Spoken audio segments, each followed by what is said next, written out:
రెండు తెలుగు రాష్ట్రాలని ఓ పక్క చలి మరో పక్క వర్షం వణికించబోతున్నాయి. బంగాళాఖాతంలో ద్రోణి ఏర్పడింది. వచ్చే 3 రోజులు వర్షాలు కురియబోతున్నాయంటూ వాతావరణ శాఖ చెబుతోంది.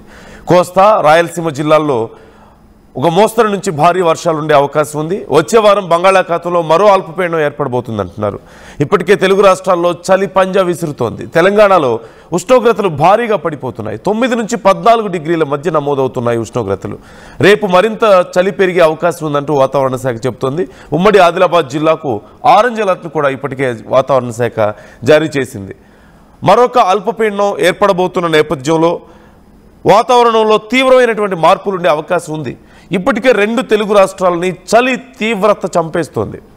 చాలా ప్రాంతాల్లో అత్యల్ప ఉష్ణోగ్రతలు నమోదవుతున్నటువంటి పరిస్థితి కనిపిస్తోంది.